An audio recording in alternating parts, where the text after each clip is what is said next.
అల్లు అర్జున్ గారు ఇప్పుడు కొత్తగా యాక్ట్ చేస్తున్న మూవీ 'పుష్ప 2 ద రూల్'. అయితే ఈ 'పుష్ప 2' మూవీకి ముందు అల్లు అర్జున్ గారు లాస్ట్ యాక్ట్ చేసిన మూవీ 'పుష్ప'. ఈ 'పుష్ప' మూవీ రిలీజ్ అయ్యి చాలా పెద్ద హిట్ అయ్యింది. అయితే 'పుష్ప' మూవీ రిలీజ్ తర్వాత కాస్త టైం గ్యాప్ తీసుకొని ఇప్పుడు మళ్ళీ ఈ 'పుష్ప 2' మూవీతో మన ముందుకు వస్తున్నారు అల్లు అర్జున్ గారు. చూడాలి అల్లు అర్జున్ గారికి ఈ 'పుష్ప 2' మూవీతో ఇంకొక మంచి హిట్ వస్తుందా లేదా అనేది మనం ఈ 'పుష్ప 2' మూవీ రిలీజ్ అయ్యాక చూడాలి. 'పుష్ప 2' మూవీని డైరెక్ట్ చేస్తుంది బి. సుకుమార్. ఇంకా ఈ మూవీకి మ్యూజిక్ డైరెక్టర్ దేవిశ్రీ ప్రసాద్. అలానే ఈ మూవీని ప్రొడ్యూస్ చేస్తుంది నవీన్ ఎర్నేని ఇంకా వై. రవిశంకర్. అలానే ఈ మూవీలో మెయిన్ లీడ్ యాక్టర్స్గా యాక్ట్ చేస్తుంది అల్లు అర్జున్, సాయి పల్లవి ఇంకా చాలామంది యాక్టర్లు ఉన్నారు.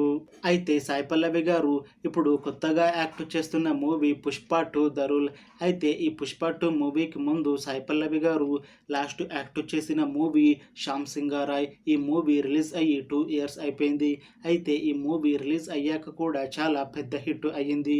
అయితే 'శ్యామ్ సింగారాయ్' మూవీ రిలీజ్ అయ్యాక చాలా టైం గ్యాప్ తీసుకొని ఇప్పుడు తెలుగులో మళ్ళీ ఈ 'పుష్ప 2' మూవీతో మన ముందుకు వస్తున్నారు సాయి పల్లవి గారు. అయితే సాయి పల్లవి గారు ఈ 'పుష్ప 2' మూవీలో ఒక స్పెషల్ రోల్లో యాక్ట్ చేస్తున్నారు అని మూవీ టీం అంటున్నారు. చూడాలి సాయి పల్లవి గారికి ఈ 'పుష్ప 2' మూవీతో ఇంకొక మంచి హిట్ వస్తుందా లేదా అనేది మనం ఈ 'పుష్ప 2' మూవీ రిలీజ్ అయ్యాక చూడాలి. అయితే 'పుష్ప 2' మూవీ టీం మాత్రం చాలా కాన్ఫిడెంట్గా ఉన్నారు.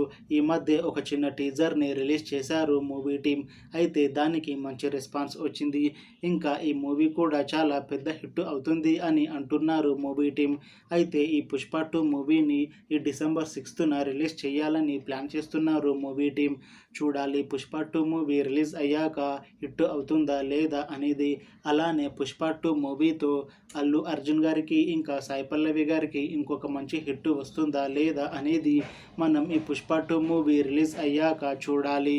Thanks for watching this video friends. మీకు ఈ వీడియో నచ్చితే లైక్ చేయండి. ఇంకా ఇలాంటి మూవీ అప్డేట్స్ కోసం ఈ ఛానల్ని సబ్స్క్రైబ్ చేసుకోండి.